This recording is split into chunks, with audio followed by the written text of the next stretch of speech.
HR issues can kill you. One complaint against your company can turn your world upside down. And you spend way too much time dealing with HR when you should be spending your time on making a profit. You should talk to Bambi. With Bambi, get access to your own dedicated US-based HR manager starting at just $99 per month. They get to know you and your business while providing HR expertise and the personal touch you need and want. They're available by phone, email, and real-time chat, so onboarding and terminations run smoothly. Team members reach peak performance, and your business stays compliant with changing HR regulations. And with Bambi's HR Autopilot, you'll automate important HR practices like setting policies, training, and feedback. HR managers can easily cost $80,000 a year, but Bambi starts at $99 per month. Schedule your free conversation today to see how much Bambi can take off your plate. Go to Bambi.com right now and type in Accelerate under podcast when you sign up. It'll really help the show. Spelled BAM, BEE.com.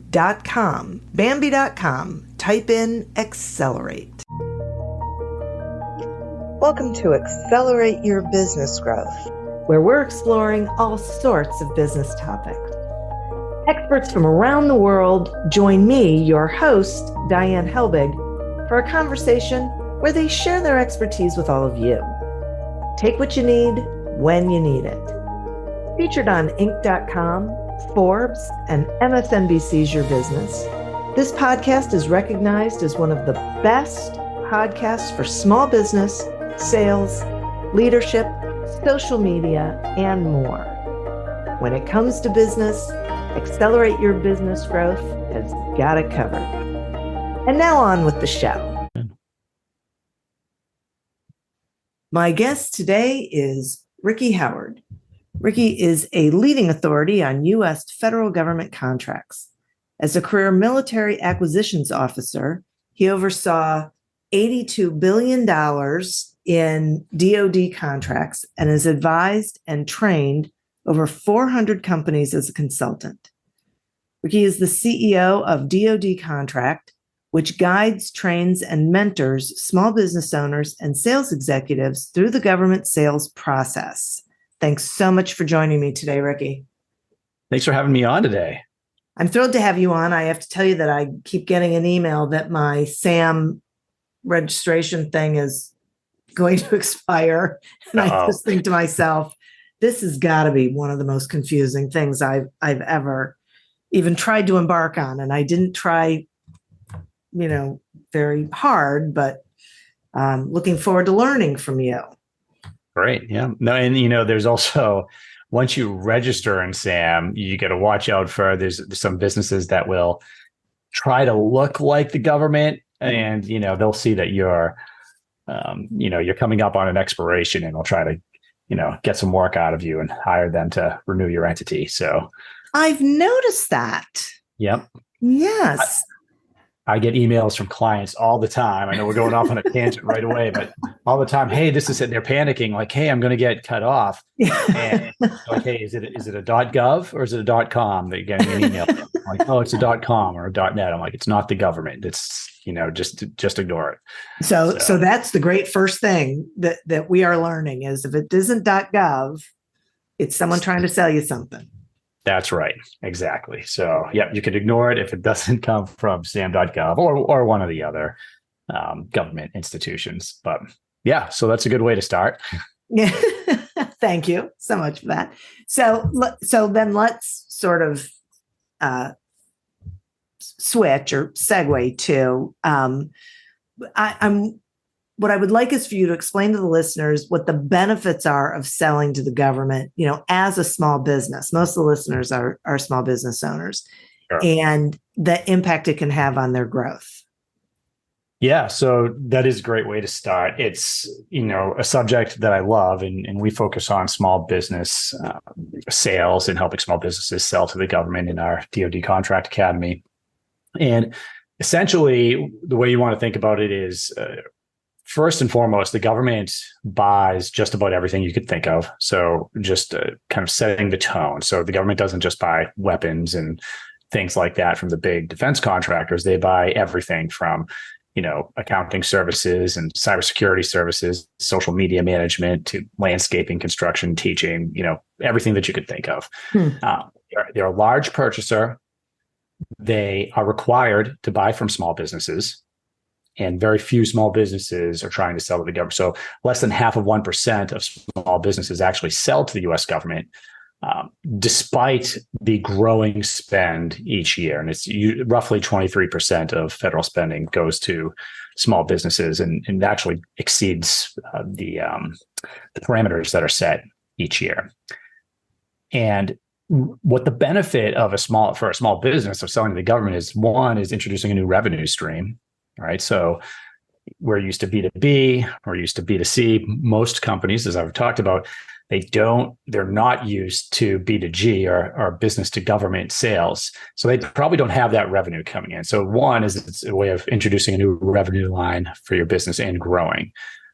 Two, offsetting what the economy is doing. So, if we have a fluctuating economy where your sales might spike during different parts of the year, like a lot of industries do, I'm talking about the government. The government stays pretty consistent. So if you win a 3-year contract with the government, that's revenue you can count on coming in. So it's a stable revenue source. And it also tends to be a lucrative revenue source. So once you get the ball rolling and you start winning those contracts and you can start growing, your public sector line of revenue can be, in some cases, it could be your largest revenue source, certainly stable. And then I would say the final piece to this is that if you're thinking of selling your small business at some point, there are very few things that will increase the valuation of your company like government contracts will, because of everything I just talked about, the stability, the revenue that's coming in year over year. That is something that's looked very favorably upon, venture capital firms and, companies that are looking to buy small businesses. Wow. Okay. That is, thank you for that. That is so great. As you were talking about that, I was wondering to myself, is it a worthwhile venture for micro businesses, the 1 to 10, the solopreneurs to the 10 employees, because of the ability to handle project size? Right. Well, I think it is, if you are and I have this conversation with a lot of people that are thinking about getting started, right? Because I would say that there's a parameter that you want to meet if you're going to get into selling to the government, right? Which is, one, is you need to have a business, right? And two, just talking about, because there are drawbacks, right? One of them is the time it takes to sell to the government. So you're typically looking at longer timelines. So for a micro business, so if you have 1 to 10 people, you need to have revenue coming in to pay for those people. So typically, I say you probably want to have commercial revenue coming in and have your business squared away. You do something really great. And now you have the ability to start, and it doesn't have to be a huge effort, but you have the ability to consistently, start building your pipeline. It could only be with one. In fact, I recommend that you start with one agency or maybe 2 tops, but even within an agency, there's multiple people to sell to. But you can start very, very focused, even with 1 to 10 people, start winning those contracts. We have for instance, one of our clients, she was also on our podcast, L2 Cyber, the CEO, Lisa, she had, I don't think it's this small anymore, but her team was certainly less than 10 people, when she began, and consistently was winning contracts, a lot of that as a subcontractor. So that might be an angle if you are a small micro business and you don't want to prime a contract, meaning you don't own the contract with the government, but you're partnered with a prime that does. And she's doing exceedingly well. And a lot of times micro businesses turn into large businesses because of their government contracts that start coming in over the years. So it's certainly doable. You just want to make sure that you have the resources to kind of go after those contracts and do your regular business at the same time.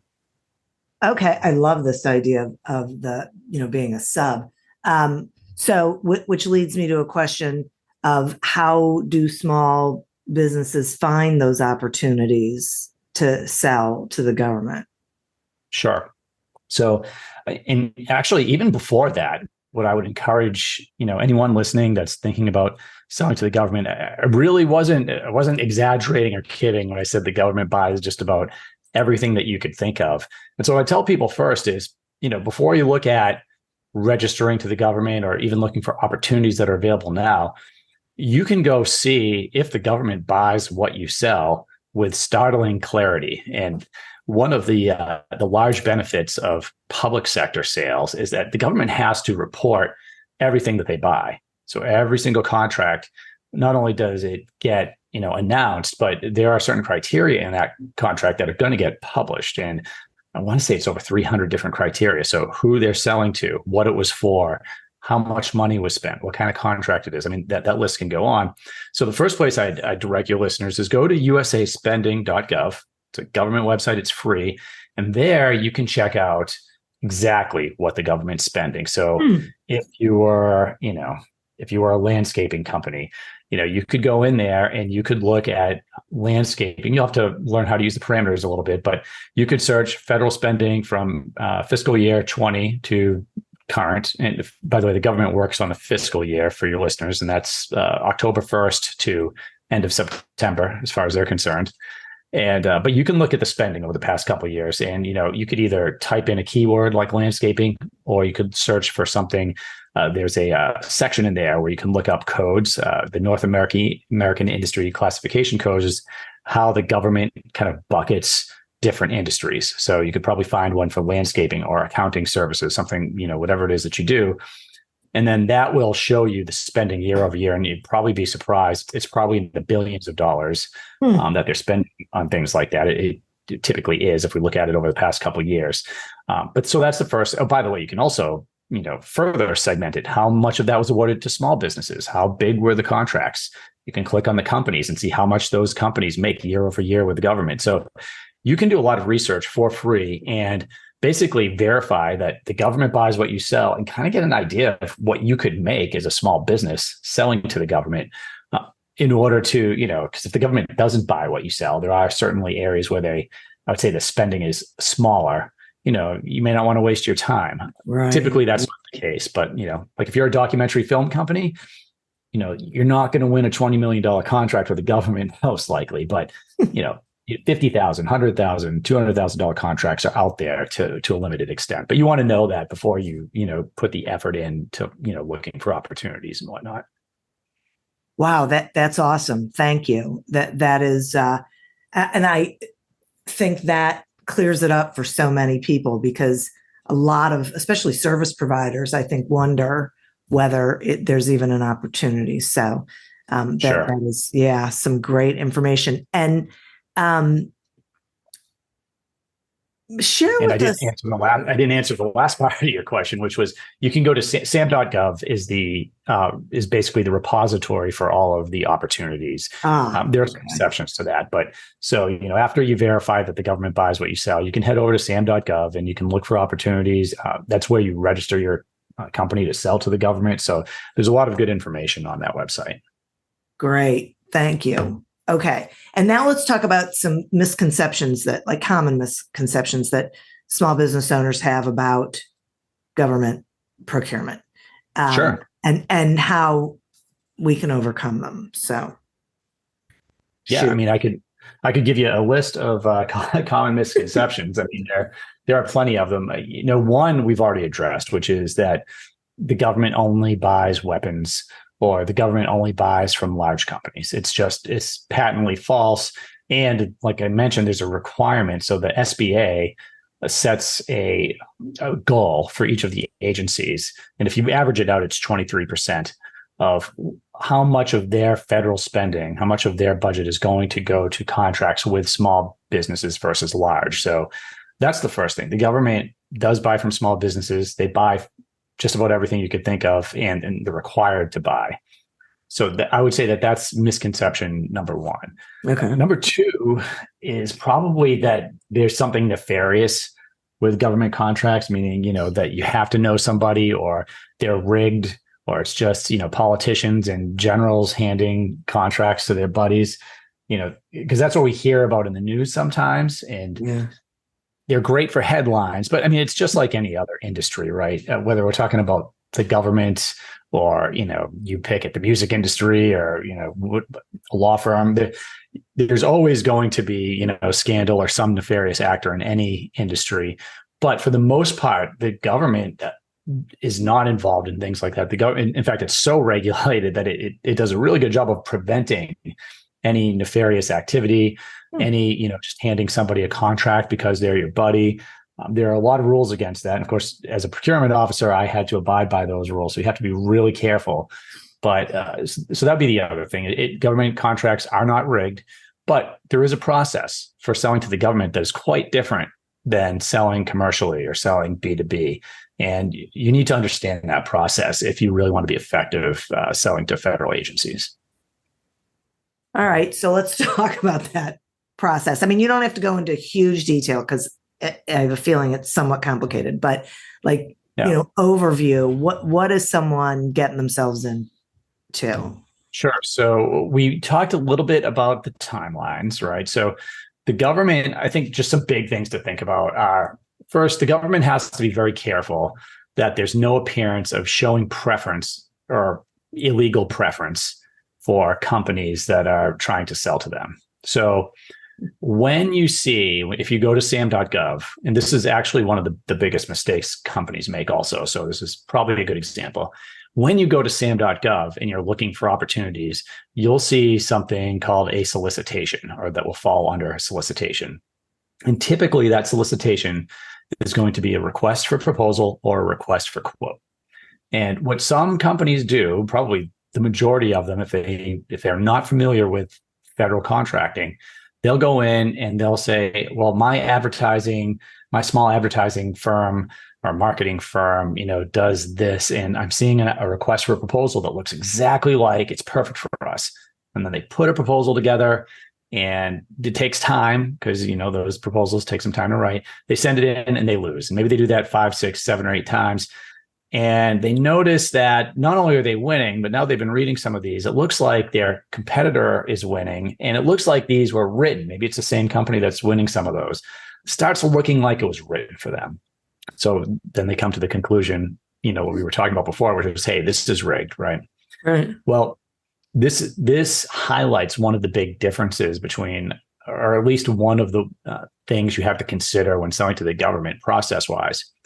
When the solicitation comes out, in fact, I don't even let my clients or the students in our academy go after those unless we've started 6 months before. And what I mean by that is a solicitation comes out from the government for the marketing services. Well, now their handcuffs are on. They have to be very, very careful not to talk to you or answer questions, because that could be seen as preferential treatment. And if you watch the news or listen to any of the contracts related to the government, you may have heard of things called protests, which do happen all the time. Companies will protest the award of a government contract, especially for these sizable contracts.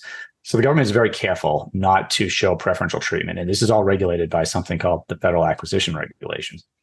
But, and here's the part usually companies give up before they discover this, in government contracting, there's something that comes before the solicitation called the market research phase.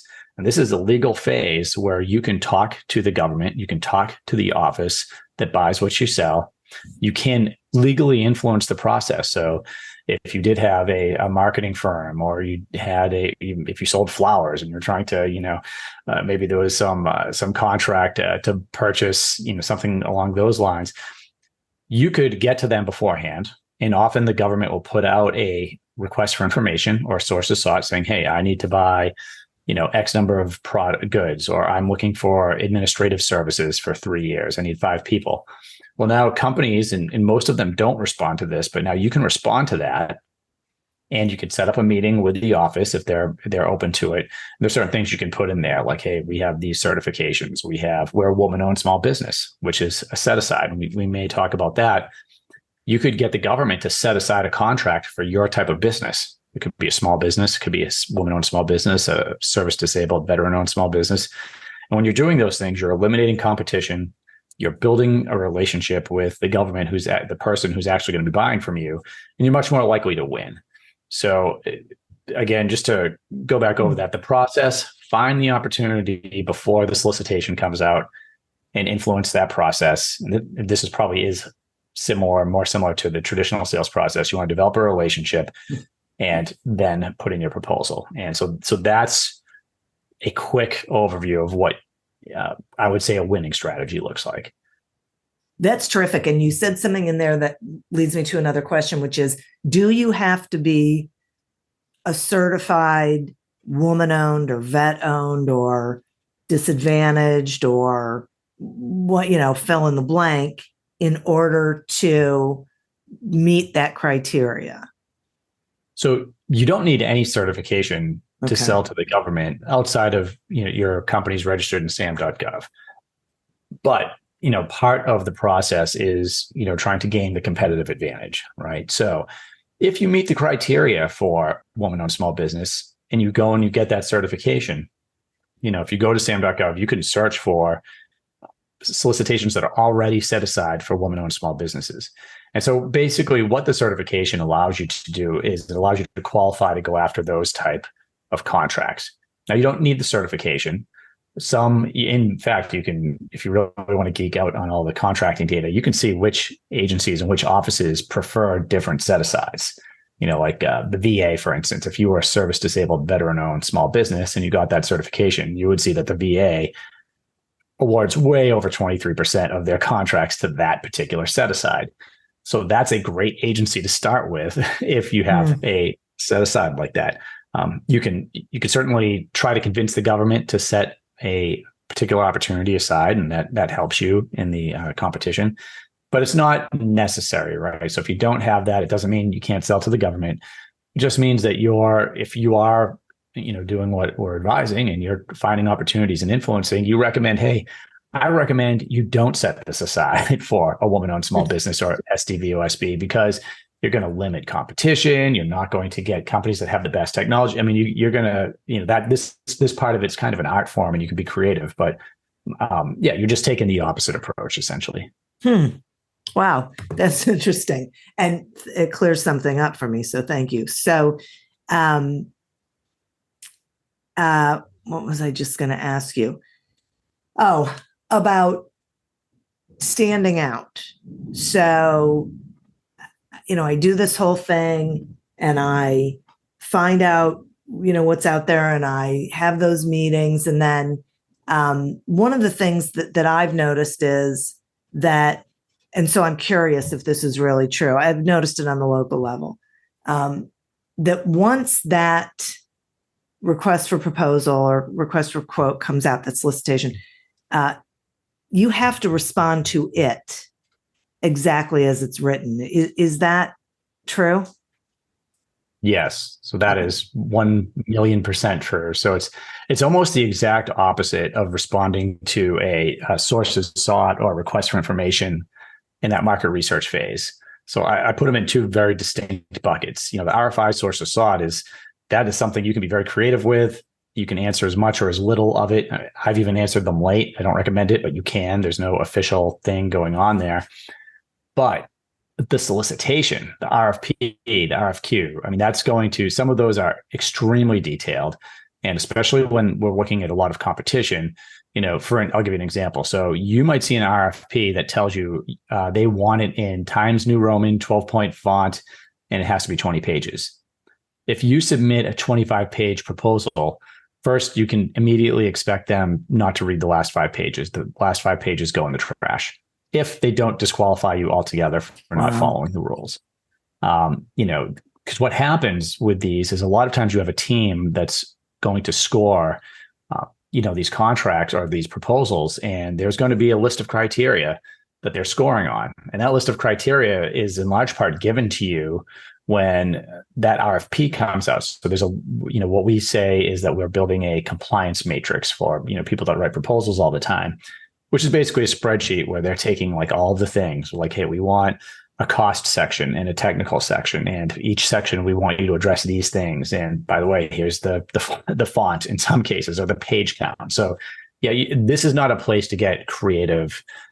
You want to make sure you're answering all of the questions, you're following the guidelines, and absolutely submit on time, if not before. And what about, needing to be bonded and insured. Is that a big thing, or does it depend on the agency or what they're looking for, as far as what service or product? Yeah, I mean, it depends exactly. It depends on the solicitation, and it depends on what your product service is. So, if you are in construction, for instance, those solicitations that I've worked on with clients, those usually require a bond of some sort. You may be able to get around that as a subcontractor, but I think even they would require that of you, depending on how it was set up. But yes, it's largely dependent upon what you're doing. So in construction just comes to mind because that's where I see that a lot of the time. You're going to have insurance as a business that is doing work, but you have to be very careful about reading the solicitation and seeing because those solicitations, even just reading it, you're going to get a sense of what it's for and what's going to be required, but it's also going to have FAR clauses in there. So, it might say FAR, 21.2X, and, you need to go and read what those clauses are because you're basically saying, I will adhere to these FAR clauses. So you want to make sure that you understand what you're signing up for when you submit a proposal. And FAR stands for Federal Acquisition? It stands for Federal Acquisitions Regulations. Okay. Excellent. Which basically, by the way, I mean, the FAR, the reason government contracting can seem complex is it's basically been regulated since the Revolutionary War, right? So, we can read like the founding fathers arguing and being aggravated with contractors and government procurement officials. And so, they've deregulated, put processes in place, for hundreds of years. At one point, we had over 60,000 pages of acquisitions regulations before we started paring that down. That, someone like myself and my team would have had to go through to ensure we're, meeting all that criteria, which obviously that could take a long time, which causes some of the timeline. But really, for the small businesses and for someone listening, you don't have to understand all of that. What you have to understand is how the government buys what you sell and what is required from your business in the contract you're going after. And that makes it a lot easier to digest and put a solid plan that's doable in place so you can win contracts and adhere to, what you are making a commitment to do for the government. Okay, so that just led me to another thing. So I really appreciate that. And I'm really hoping people heard that. Just really focus on how the government buys what you sell. Like, don't try and be a globalist and understand everything there, because forget it. On average, go ahead. On average, what is a small business owner looking at in terms of time investment in doing the research and let's say they go ahead and they want to provide a proposal, putting that proposal together? Yeah. So first, why don't we start out with just general time investment? Okay. Typically, you're looking at 12 to 18 months before you win your first government contract.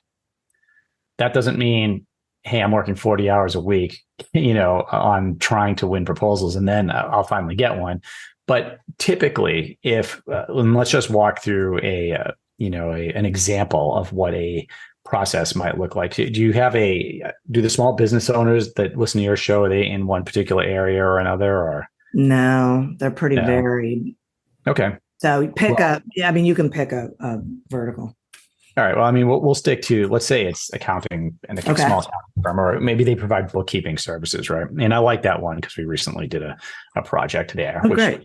We can also see how competitive these are, right? So whether something's getting on average 70 solicitations or like 2 or 3, right? So you've picked bookkeeping because it's a good, the government's spending a lot of money there on small businesses. It's not very competitive. And we know that we want to find out about the opportunities ahead of time. And maybe we've chosen the Air Force. We've done our research. We know that the Air Force, maybe Lifecycle Management Center, because it's all published, awards women-owned small, I'm making this up, right? But awards women-owned small businesses that provide bookkeeping services at a higher percentage than the others. So that's who our target is. And we are responding to a sources sought. So let's say that in June of 23, a sources sought comes out and says, hey, I need somebody, it might not even say a woman-owned small business, but we're looking for a company to provide, 5 people on a 3-year contract-ish to provide bookkeeping services. And so you get that sources sought, you write a response, maybe it's due, July 5th or July 10th. So the first chunk of time is you probably spent 30 days before that anyway, doing research to figure out who you're targeting. Then you get so that's May 1st. Then June 1st, you find that sources sought. It's due in July. So you submit it maybe before the due date. Now the government's going to take that, and it's probably going to take them 2 or 3 months of reading through the responses. Now they may reach out to you. That small business might reach out, and I would advise them to, after you submit it, and say, hey, let's talk about, the services that we provide. But assuming this goes to competition, the solicitation on that probably won't come out, because what the government's doing with those sources sought, by the way, is, they're not the experts at bookkeeping. That's your expertise as the business owner. The government's, my expertise was putting companies on contract, not bookkeeping or cybersecurity. So they rely on the businesses that are out there to tell them, like, hey, what should be in the solicitation? So they may meet with you in the meantime. They got to put that solicitation together. That might not come out until October, right? And now when it comes out, let's say it comes out October 1st, well, now there's also going to be, they got to give you time to write the proposal. So they may give you 45 days. It's due November 15th, and they get all the proposals in, and now they have to review them. But now you've got the holidays between Thanksgiving and Christmas. I can tell you that you're probably not going to have an award until maybe February at best, or March. Wow. So you could see there that's a pretty long timeline. And by the way, I mean, are there examples where you could be on contract in a couple of months? Yes. But as a general rule, you're going to look at a more traditional process for a lot of your contracts. But that's kind of what that looks like. And, in there you might be forming teaming relationships or partnering with a prime, or there's a lot of different things you may be doing for that particular contract you're trying to win. And so there'll be months where you're not doing much of anything except for, flight following the acquisitions office that's putting that out there. But it does take them time to review everything and get you on contract. I think that is such a great explanation of that. I really appreciate it. Puts it in context and leads me to my question about, it seems to me, so I'm curious what you think, that taking time to build relationships with primes, if you've decided, subbing is probably the best way to go, has real value. And so A, do you agree with that? And B, if you do, how does a potential sub go about finding out who those primes are? Is that by looking at who's won contracts? Yes. And I do think it's worthwhile.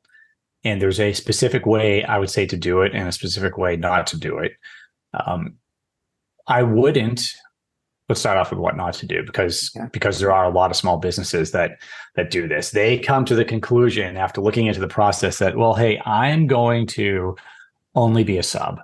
And now maybe they've been to usaspending.gov, maybe they have an idea of like what research tools are out there. They're like, well, I can go out there and I can see what companies have contracts with the government.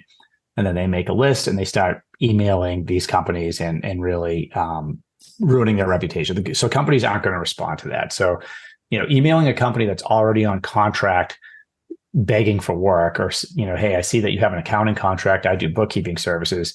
If you send that email 100 times, you might find one that has a problem with the bookkeeping sub that they already have. But for the most part, they're putting that proposal in knowing who's going to do the bookkeeping services.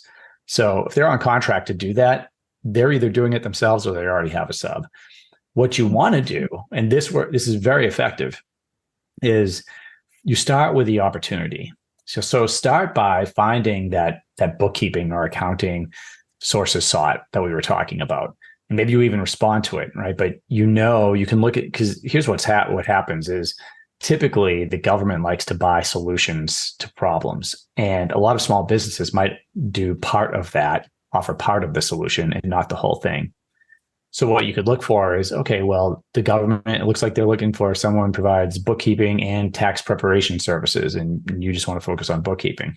Well, now you can go out and you can look on the USA Spending, and there's a lot of sites that do research, by the way. Some are paid for, some are free, but I'm using the USA Spending because it's a free government tool.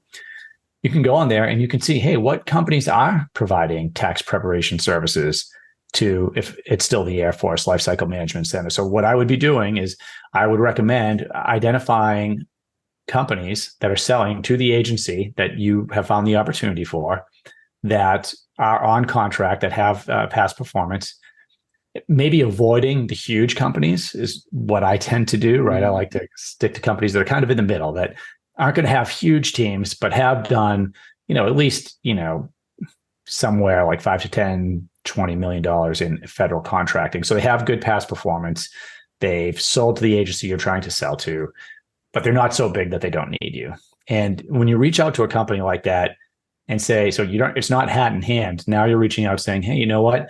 I'm a small business. I do bookkeeping services, and I have an opportunity with the government that I want to talk to you about partnering on, because I don't do the tax prep piece. It looks like you do that. Do you want to set up a meeting?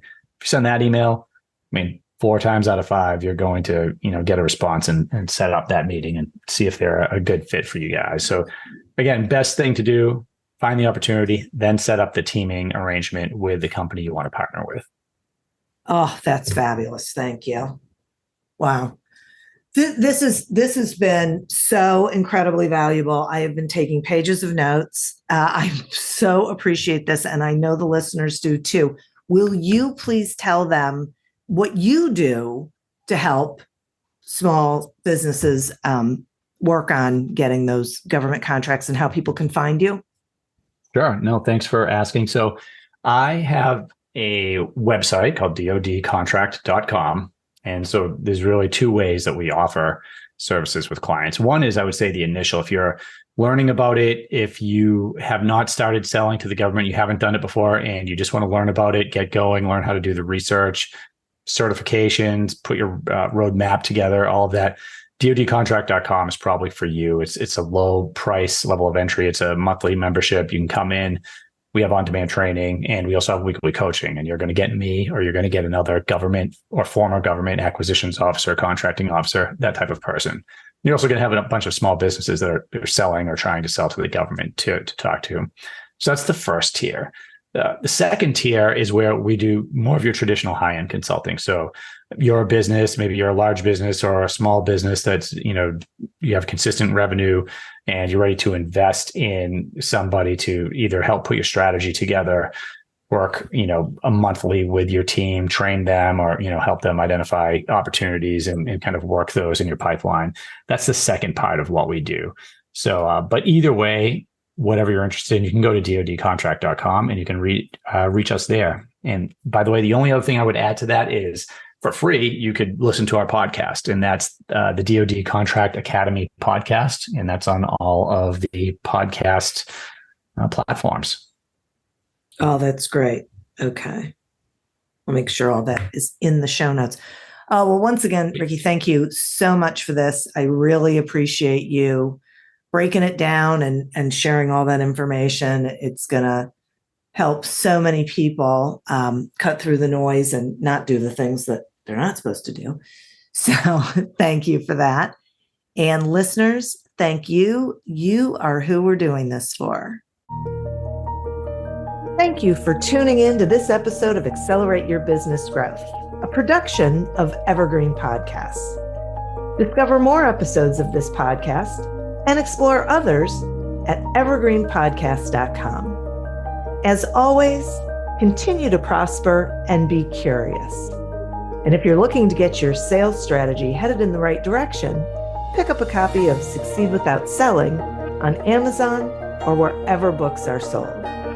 Until we meet again on another episode of Accelerate Your Business Growth, goodbye and good day. We are Jackie Clayton and Katie Van Horn, co-hosts of the Inclusive AF podcast. We're 2 diversity, equity, and inclusion peeps who love both what we have in common and what makes us different. During the day, we use our superpowers to block bias and break down systems that are inequitable within companies and create inclusive AF places to work. We're also BFFs who have tough conversations about our different lived experience. Come have a listen and learn something new.